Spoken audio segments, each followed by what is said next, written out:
छत्तीसगढ़ सामान्य अध्ययन की क्लास की बात कर रहे हैं, छत्तीसगढ़ जनरल स्टडीज की।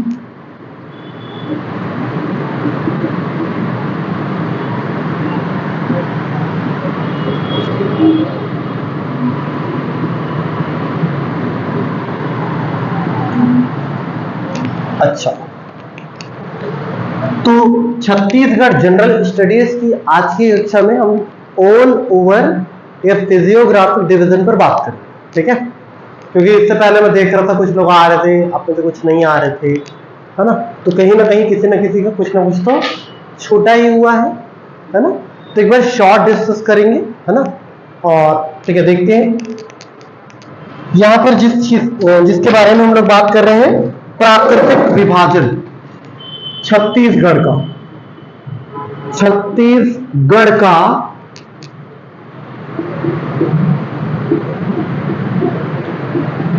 प्राकृतिक विभाजन।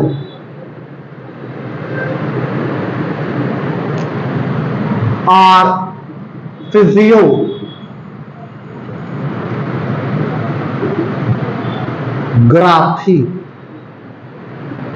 Of Chhattisgarh. Physiography of Chhattisgarh के बारे में बात कर रहे हैं। ये जो फिजियोग्राफी है, ठीक है, अर्थ के ऊपर के जो भी स्ट्रक्चर्स है, ठीक है, जब हम उनकी स्टडीज करते हैं तो वो फिजियोग्राफी के अंतर्गत काउंट होती है, ठीक है। तो छत्तीसगढ़ को एज अ फिजियोग्राफी 4 पार्ट्स में डिवाइड किया गया। छत्तीसगढ़ को प्राकृतिक रूप से कितने भागों में डिवाइड किया गया है? 4 भाग। हम लोग देख रहे हैं क्या, छत्तीसगढ़ का प्राकृतिक विभाजन। नंबर 1 पे जो आता है वो होता है पूर्वी बघेलखंड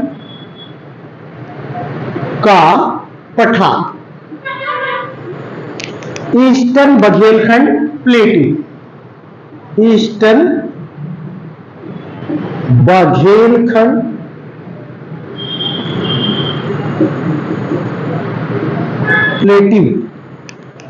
अच्छा, दूसरा जशपुर सामरी पाट प्रदेश, जशपुर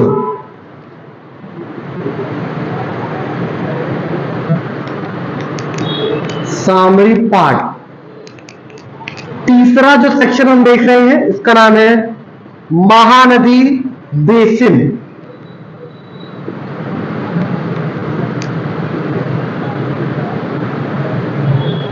इसी को छत्तीसगढ़ का मैदान कहते हैं।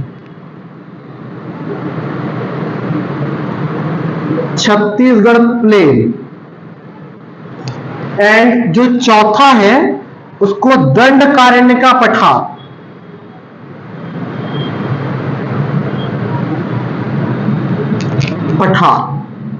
दैट इज दंडकारण्य प्लेटिव, ठीक है। तो छत्तीसगढ़ को क्या फिजियोग्राफिक, ठीक है, अगर दृष्टि से देखें तो क्या इसको 4 पार्ट्स में डिवाइड किया गया है, ठीक है, एज अ फिजियोग्राफी। फिजियोग्राफी किसको कहते हैं? जब अर्थ के ऊपर की, ठीक है, अर्थ के अपर एरिया में जो नेचुरल स्ट्रक्चर्स हैं, अर्थ के अपर लेवल में जो नेचुरल स्ट्रक्चर्स हैं, उनकी जब हम स्टडीज करते हैं तो उसको हम लोग फिजियोग्राफी के रूप में देखते हैं, ठीक है। लेकिन जब हम अर्थ के इनर लेयर का, ठीक है, क्या करते हैं, स्टडी करते हैं, तो वो टोपोग्राफी कहलाता है, ठीक है। तो हम फिजियोग्राफी में देख रहे हैं।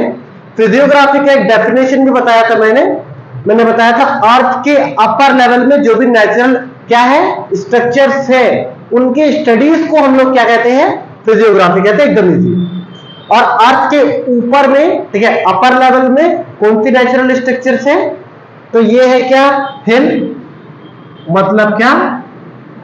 पहाड़, पर्वत,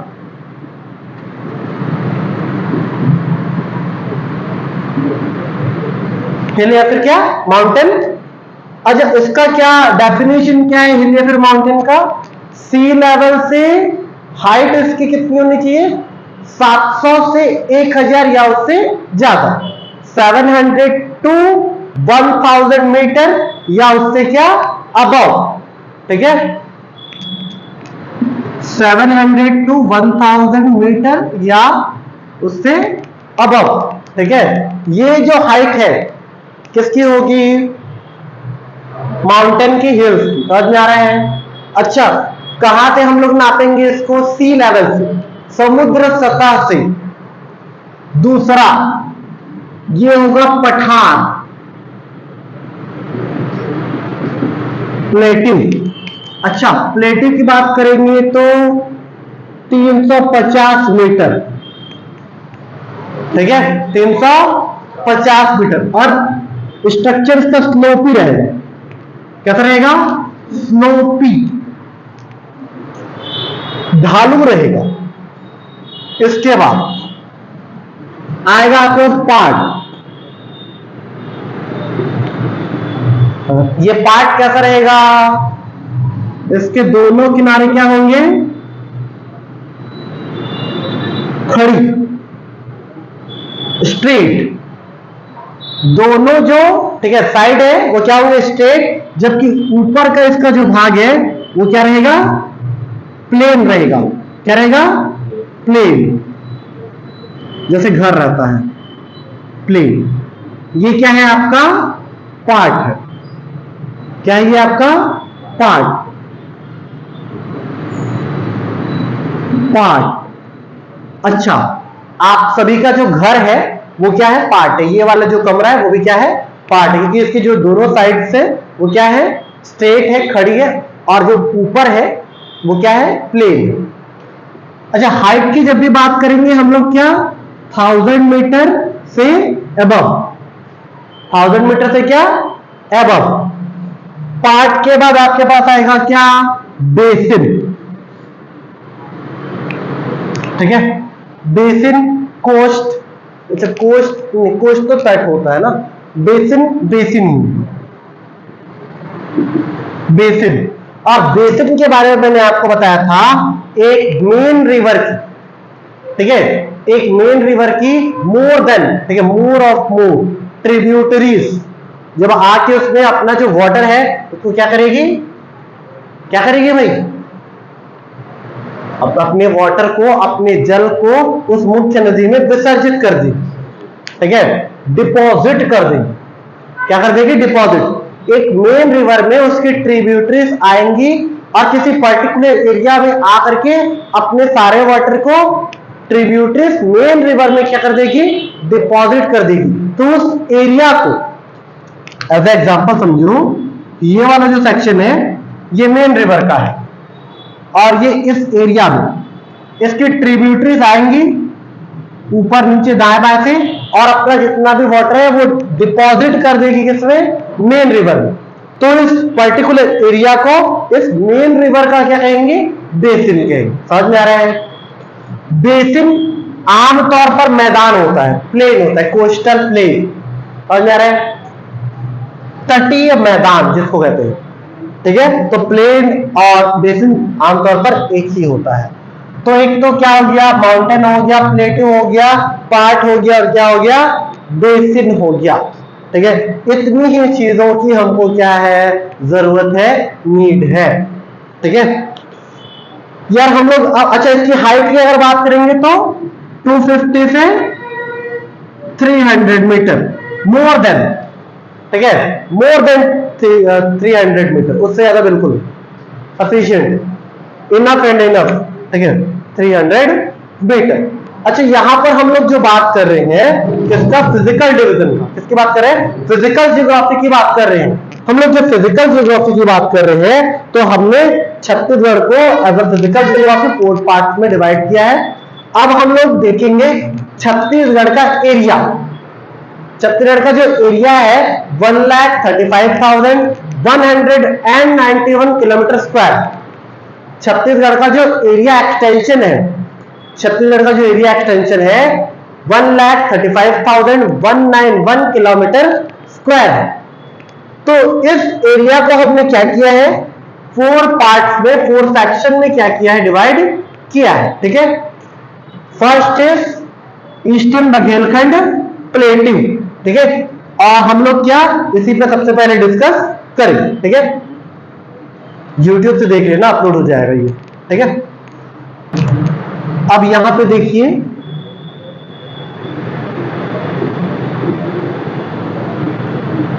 this is the map of Chhattisgarh, ठीक है। तो ये जो छत्तीसगढ़ का नक्शा है आपके पास, इसमें आपको पता है यहां पर ये संभागों के बारे में बात कर रहे हैं, तो यहां पर हमारे पास कितने डिवीजन हुए? 5 डिवीजन। तो यहां पर हमने देखा कुछ इस सेक्शन जिसमें Korea, MCB, Surajpur, Surguja plus क्या बलरामपुर, ये वाले सेक्शन में है ईस्टर्न बघेलखंड प्लेटिंग, पूर्वी बघेलखंड का पठार। ये पूरे एरिया का क्षेत्रफल 1,35,191 किलोमीटर स्क्वायर। इसका पहला सेक्शन ईस्टर्न बघेलखंड प्लेटिंग 21,863 वर्ग kilometre square, 21,863 kilometre square area में एक्सटेंड है। क्या एक्सटेंड है? Eastern Baghelkhand plating.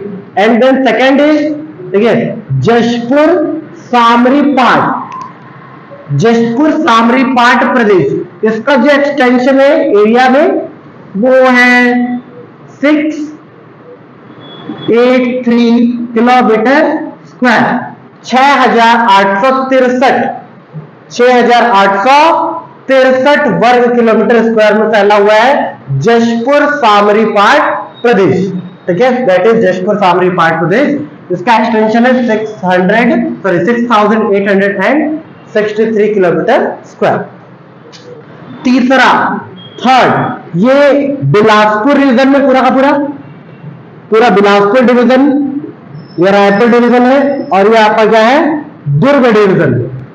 बिलासपुर, रायपुर और दुर्ग तीनों डिवीजन में एक्सटेंड है। इसका नाम है महानदी बेसिन या सीजी प्लेन,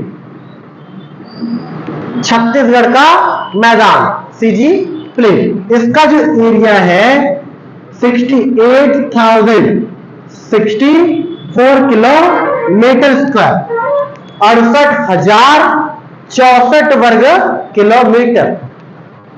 और चौथा, द फोर्थ इज दंडकारण्य का पठार, Dandakaranya plating.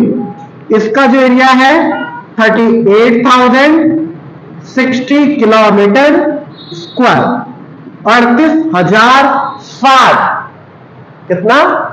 38,000, 39,000, 39,060 kilometre square area में एक्सटेंड है क्या? आपका दंडकारण्य प्लेटिंग। हम लोग सबसे ईस्टर्न बघेलखंड प्लेटिंग की बात सबसे पहले करें। ईस्टर्न बघेलखंड प्लेटिंग के बारे में आपको सबसे पहले ये जानना है कि इसका नाम आखिर why we can called this area eastern Baghelkhand plating. आखिरकार क्यों हम लोग क्या कहते हैं इसको? ईस्टर्न बघेलखंड का पठार कहते हैं।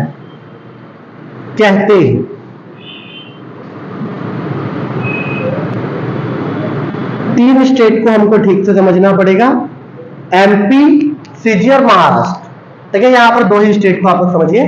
एमपी में ध्यान से देखिए, ये वाला जो सेक्शन है ये मालवा का प्लेटिंग है, मालवा प्लेटिंग।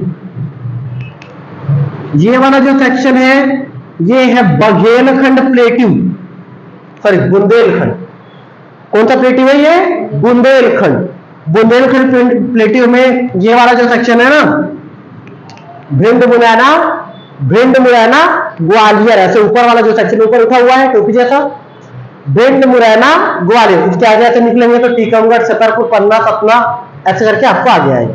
ये वाला जो सेक्शन है इसमें क्या आएगा, क्या आएगा, क्या आएगा भाई, बुंदेलखंड प्लेटिंग। उसके बाद इसके बाद ये वाला शिवपुरी, ये वाला सेक्शन क्या बोलते हैं, इधर निकलेंगे तो एमपी छिंदवाड़ा वाला, ये वाला जो सेक्शन है इसमें इंक्लूड है आपका कोरिया, एमसीबी, सूरजपुर, सरगुजा और बलरामपुर। इस सेक्शन को हम लोग कहते हैं क्या, बघेलखंड प्लेटिंग। क्या कहते हैं, बघेलखंड प्लेटिंग। और बघेलखंड प्लेटिंग का eastern section, east section, Baghelkhand plating का कौन सा सेक्शन, ईस्ट। ईस्ट वाला जो पार्ट है वो कहां आता है, छत्तीसगढ़। ईस्ट वाला पार्ट छत्तीसगढ़ में आता है, इसीलिए इस सेक्शन को हम लोग कहते हैं ईस्टर्न बघेलखंड प्लेटिंग, पूर्वी बघेलखंड का पठार। ठीक है, तो पूर्वी बघेलखंड का पठार अगर आप देखोगे छत्तीसगढ़ का एरिया तो कितना है, 135,191 किलोमीटर स्क्वायर एरिया। अगर परसेंट अगर इसको देखोगे कितना परसेंट है, 100% है। 100% में 16.16%, 16.16% भाग में फैला हुआ है क्या, ईस्टर्न बघेलखंड प्लेटिंग। मैप बना लेते हैं सबसे पहले हम लोग, उसके बाद हम लोग इसमें डिस्कस करना चालू करेंगे।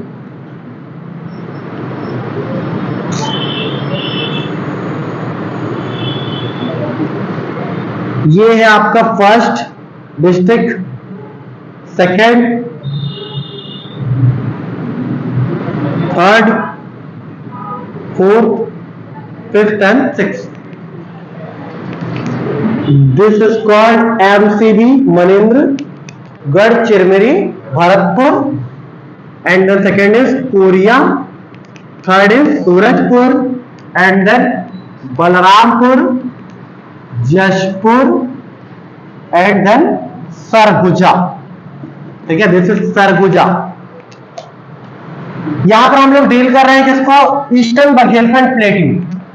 ईस्टर्न बघेलखंड प्लेटिव इसलिए इसको कह रहे हैं क्योंकि बघेलखंड के प्लेटिव का ईस्टर्न सेक्शन इधर पर क्या है, स्थित है।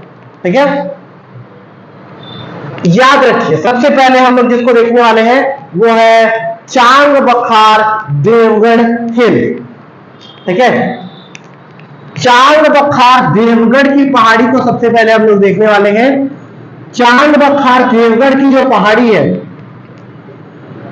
मोस्ट इंपॉर्टेंट है। चांग बखार देवगढ़ की पहाड़ी का एक्सटेंशन, चांग बखार देवगढ़ पहाड़ी extend on MCB, Koriya, Surajpur and Surguja. This is a part of Vindhyachal पर्वत श्रेणी, विंध्याचल पर्वत। ठीक है, region is extend on MP, CG and Jharkhand.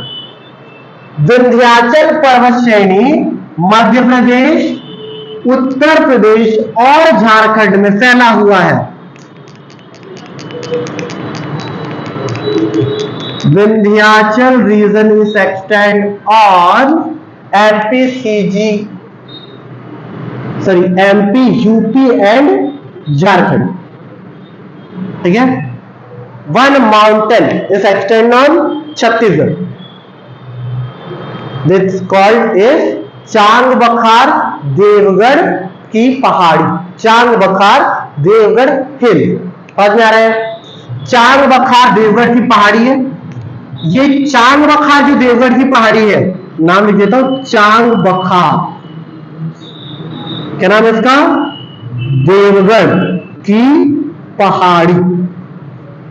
चांग बखार देवगढ़ की पहाड़ी में जो लार्जेस्ट माउंटेन है, जो लार्जेस्ट माउंटेन है ये एक्सटेंड है कोरिया के सोनहत तहसील में।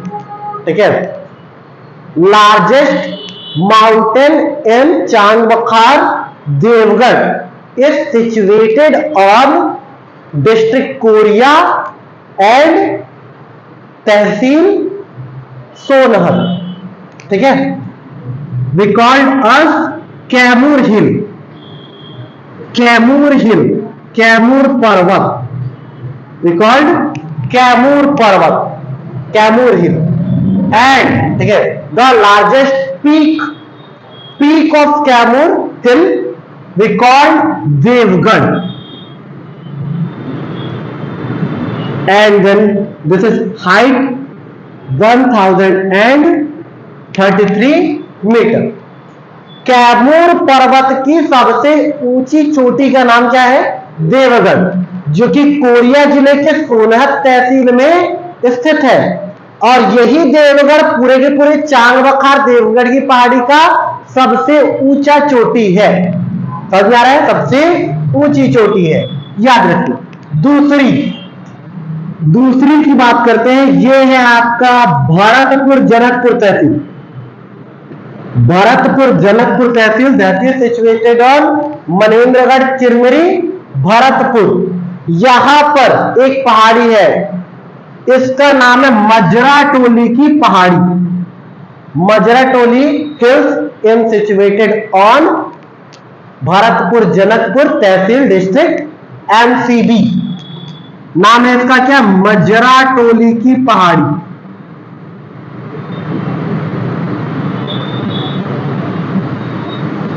क्या नाम है? मजरा टोली की पहाड़ी। मजरा टोली की पहाड़ी का विस्तार है भरतपुर जनकपुर तहसील, जिला कोरिया, सरिया, जिला एमसीबी।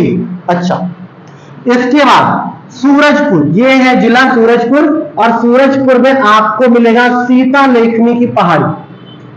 सीता लेखनी की पहाड़ी आपको मिलेगा क्या? सीता लेखनी की पहाड़ी। सीता लेखनी की पहाड़ी, ठीक है। सीता लेखनी hills is situated on district Surajpur. और ऐसा कहा जाता है कि यहां पर सीता ने पहली बार क्या किया था? खाना बनाया था। क्या बनाया था? खाना। यहां पर सीता की रसोई भी है। समझ में आ रहा है? सीता मढ़ी, इसलिए यहां पर क्या है? सीता मढ़ी। सीता मढ़ी, लोकल लैंग्वेज में मढ़ी का मतलब किचन होता है, रसोई होता है। सीता मढ़ी क्या है? तो सीता की रसोई है, ठीक है। किचन है, Sita kitchen in situated on Surajpur, ठीक है। हिल्स ऑफ सीता लेखनी। सीता लेखनी की पहाड़ी में सीता मढ़ी है, और ठीक है, ये सीता की क्या है? रसोई। इसके बाद सरगुजा के लखनपुर और उदयपुर तहसील में यहां पर रामगढ़ की पहाड़ी सिचुएटेड है। Ramgarh hills is situated on Udaipur and Lakhanpur tehsil district Surguja. इसका नाम क्या है? उदयपुर और क्या? लखनपुर। कौन सी पहाड़ी है? रामगढ़ की पहाड़ी।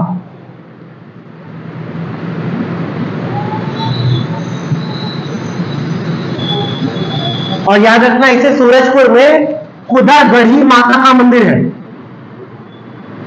कुदरगढ़ी माता का मंदिर है, ठीक है। कुदरगढ़ी माता टेम्पल कहां है? सूरजपुर में, यहीं पर सीता लेखनी की पहाड़ी, ठीक है। रामगढ़ की पहाड़ी, रामगढ़ की पहाड़ी याद रखना, ये चांगबखार देवगढ़ की पहाड़ी का भाग नहीं है। चांगबखार देवगढ़ की पहाड़ी का भाग नहीं है। क्या नहीं है? रामगढ़ की पहाड़। यहां पर एक केव मिलेगा सरगुजा में आपको, जिसका नाम है जोगी मारा केव। जोगी मारा की गुफा, केव इज जोगी मारा। जोगी मारा की गुफा, जोगी मारा की गुफा सरगुजा में है। और जोगी मारा की गुफा के अंदर एक छोटी गुफा है, इसका नाम है लक्ष्मण बेंगरा। क्या नाम है इसका? लक्ष्मण बेंगरा। और लक्ष्मण बेंगरा शैल कक्ष था, स्लीपिंग हाउस था, स्लीपिंग रूम था, ठीक है। कब का? रामायण कालीन, रामायण पीरियड में लक्ष्मण बेंगरा क्या था? स्लीपिंग रूम था in lord Ram, Lakshman and Sita. ठीक है, they sleep in Lakshman Bengra के। क्या करते थे लोग? लक्ष्मण बेंगरा की गुफा में क्या करते थे? सोते थे। जबकि इसके अंदर एक और केव था, इसका नाम है क्या? सीता बेंगरा। क्या नाम है? सीता बेंगरा की गुफा। ये नाट्य कक्ष था, ठीक है, एंटरटेनमेंट रूम। नाट्य को क्या बोलते हैं? एंटरटेनमेंट तो हो ही रहा है। अब हम लोगों ने शुरुआत किया है अंग्रेजी में चीजों को करने का, तो कुछ तो शुरुआत में कुछ चीजें अलग होंगी। ड्रामा, नाटक को क्या कह सकते हैं? ड्रामा। तो ये ड्रामा रूम था रामायण कालीन, और रामायण कालीन ड्रामा रूम था, ठीक है। सबसे पहले ड्रामा लिखा है, फर्स्ट ड्रामा राइट किया है, इसका नाम है भरत मुनि। भरत मुनि ने पहली बार ड्रामा लिखा, नाट्य शास्त्र, ठीक है। तो भरत मुनि ने ड्रामा लिखा, और ऐसा कहा जाता है कि सीता बेंगरा की गुफा में बैठ करके श्री भरत मुनि ऋषि ने क्या लिखा? नाट्य शास्त्र को लिखा। बाद में कालिदास, ठीक है, Kalidas come from Surguja, and then they write Meghdutam. Kalidas यहां आए और उन्होंने मेघदूतम नाम के क्या ग्रंथ की क्या की? रचना की। बाद में उसका अनुवाद किया मुकुटधर पांडे ने छत्तीसगढ़ी भाषा, ठीक है। तो ये जोगीमारा, लक्ष्मण बेंगरा और सीता बेंगरा की गुफा, ये कहां मिलेगा आपको? सरगुजा में मिलेगा। और क्या है ये? इतने क्या है आपके नेचुरल स्ट्रक्चर है। हम लोग फिजिकल जियोग्राफी में नेचुरल स्ट्रक्चर को देखते हैं, इसके अलावा हम लोग देखते हैं रॉक स्ट्रक्चर को। किसको देखते हैं? रॉक स्ट्रक्चर को। तो रॉक हमको मिलेगा यहां पर पूरे एरिया में 3 रॉक मिलेगा। एक हमको मिलेगा क्या? एक रॉक का नाम होगा क्या? Deccan trap, Deccan trap.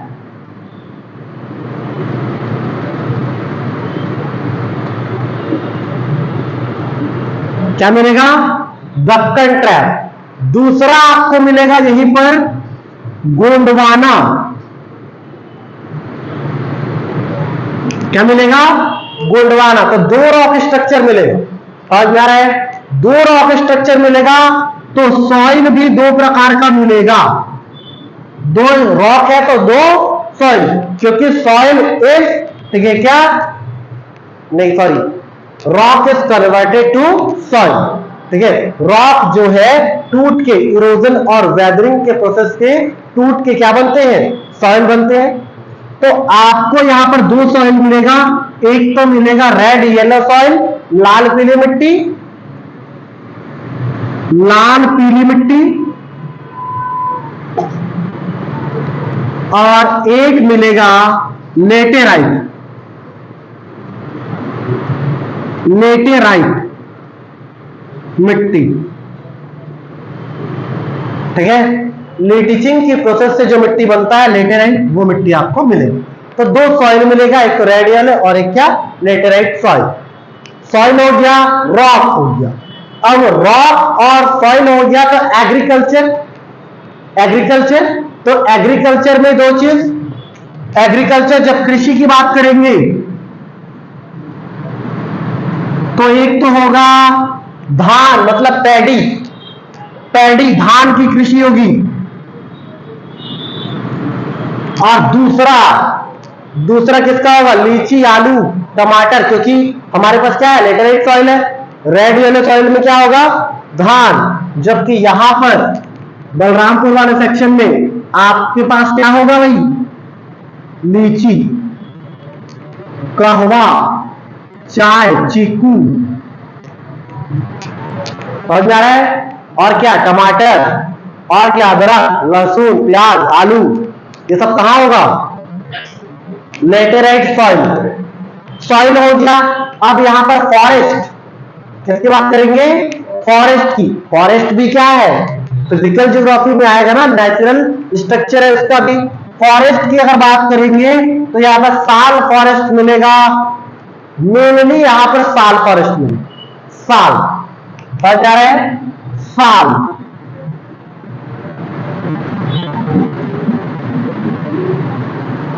ठीक है, फॉरेस्ट हो गया साल। अब किसकी बात होगी? वर्षा, रेन की बात होगी। तो यहां पर रेन में ये वाला जशपुर वाला सेक्शन है, ये पूरा का सेक्शन, इसमें लगभग 1450 मिलीमीटर रेन, मतलब वर्षा। वर्षा कितना होगा? 1450 मिलीमीटर। समझ में आ रहा है? और जशपुर है ये सर्वाधिक वर्षा वाला जिला। सर्वाधिक वर्षा वाला क्या है? जिला है जशपुर। आप यहां पर एक और बात करेंगे रिवर्स की। किसकी बात करेंगे? रिवर्स की। तो यहां पर मेनली जो रिवर्स बहेंगी, पहली जो रिवर है ये कैमूर हिल देवगढ़ पीक से निकलेगी नॉर्थ साइड में। This is called the river of Banas. MP जाएगी। कहां जाएगी? एमपी। या एक और नदी है, इस नदी का नाम है, ये निकलती कहां से है? मजरा टोली की पहाड़ी। और ये जाती है कहां जाती है? बनास में। बनास में मिल जाती है। बनास की ट्रिब्यूटरी है, इसका नाम है गोपद। बनास की ट्रिब्यूटरी सब रिवर को कहते हैं क्या? गोपद। गोपद का origin Majra Toli hills situated on Bharatpur Janakpur tehsil district MCB. समझ में आ रहा है? तो यहां से निकलती है। इन दोनों के बीच में एक बेसिन रहता है, उसका नाम है Sohagpur basin. We called Sohagpur basin. Sohagpur basin is situated on MCB and Koriya district. Name is Sohagpur basin. ठीक है, दोनों नदी बनास और गोपद के बीच में कौन सा बेसिन रहेगा? सोहागपुर बेसिन। देवगढ़ के दक्षिण से एक नदी आएगी, इसका नाम है हसदेव। क्या नाम है इसका? हस्तु सोमा कहते थे इसको, हसदेव। और याद रखना, हसदेव के पास भी अपना क्या है? बेसिन है। हसदेव के पास भी अपना क्या है? बेसिन है। ये जो हसदेव का बेसिन है, रामपुर बेसिन कहते हैं। हसदेव रामपुर बेसिन। ठीक है, Hasdeo Rampur basin is situated on Korea, MCB, Korba and Gaurela Pendra, Marwahi. Hasdeo Rampur basin is situated on 4 districts. ठीक है, extend on 4 districts MCB, Korea, Korba and Gaurela Pendra, Marwahi. We called Hasdeo Rampur basin. Hasdeo Rampur basin extend on क्या? एमसी बी प्लस क्या? कोरिया प्लस क्या? Korba and then GP M. Clear? Third river के लिए आपको एक खेल को देखना पड़ेगा, छुरी उदयपुर मतीरंगा हिल्स। और Chhuri Udaipur Matiranga hills already extended 3 districts में, सरगुजा, कोरबा एंड रायगढ़। तो यहां पर ये जो छुरी उदयपुर मतीरंगा हिल्स है, इसका ऊपर वाला सेक्शन बस आता है किसमें? Eastern Baghelkhand plating. ऊपर की ओर जाएगा, यह है छुरी उदयपुर मतीरंगा हिल्स। ऊपर की ओर नदी जाएगा, इसका नाम है रिहन। क्या नाम है इसका? सरगुजा, सूरजपुर, बलरामपुर। सरगुजा और बलरामपुर को कट करेगा प्राकृतिक रूप से, नेचुरल डिवीजन करेगा, नेचुरल डिवाइड करेगा। किसको? सूरजपुर और बलरामपुर को। Rihand river is a life line of Surguja division. Rihand river is a life line of Surguja division. Surguja संभाग की क्या है? जीवन रेखा है। कौन सी नदी? रिहंद नदी। क्या नाम है इसका? Rihand. Rihand river is origin on Chhuri Udaipur Matiranga hills is situated on district Surguja and Mainpat tehsil. Tehsil of कौन सा? मैनपाट। याद रखना यहां पर बलरामपुर में वाड्रफ नगर तहसील है। कौन सा तहसील है? वाड्रफ नगर, जिसको मैंने ठीक से आपको समझाया। यहां पर वाड्रफ नगर तहसील में बेसिन बनेगा, इसका नाम है वाड्रफ नगर बेसिन।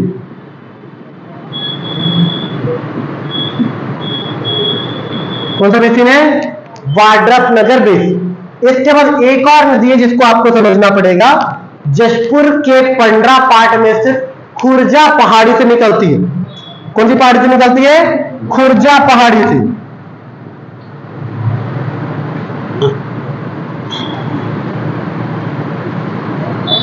ओरिजिन इस नदी का होता है कहां से? खुर्जा पहाड़ी से। और ये नॉर्थ की ओर जाती है। किधर जाती है? नॉर्थ की ओर जाती है। और नॉर्थ में रामानुजगंज तहसील, कौन सा तहसील? रामानुजगंज तहसील में बनाती है रामानुजगंज बेसिन या फिर कन्हार बेसिन बनाती है। कौन सी नदी है ये? कन्हार नदी। जगह का नाम क्या है? रामानुजगंज। ठीक है, नदी का नाम है कन्हार। लेंथ की बात करूं 114, इधर लेंथ की बात करूं रिहंद की 145, इधर बात करूं 5050। इसका कोई लेंथ नहीं है क्योंकि ट्रिब्यूटरी है। बात समझ में आ रहा है? अब याद रखो, सोहागपुर बेसिन, हरदेवरामपुर बेसिन, सरगुजा रिहंद का बेसिन और क्या कन्हार का बेसिन। बच गया है सरगुजा का बेसिन। तो ये जो बीच वाला सेक्शन कोरिया सूरजपुर सरगुजा का जो खाली सेक्शन दिख रहा है, ठीक है, जो कोरिया सूरजपुर और सरगुजा का खाली सेक्शन दिख रहा है, ये पूरा का पूरा क्या है? सरगुजा बेसिन है। पूरा का पूरा क्या है? सरगुजा बेसिन है।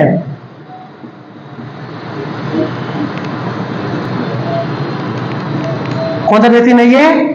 सरगुजा बेसिन। समझ में आ रहा है क्या? ये हुआ आपका क्या? Eastern Baghelkhand plateau. ठीक है, अभी से हमने क्या किया है? अंग्रेजी और हिंदी में पैरेलल करने का प्रयास किया है और इसी पैरेलल माध्यम से आप लोगों को पढ़ाया जाएगा, पढ़ाने की कोशिश करूंगा।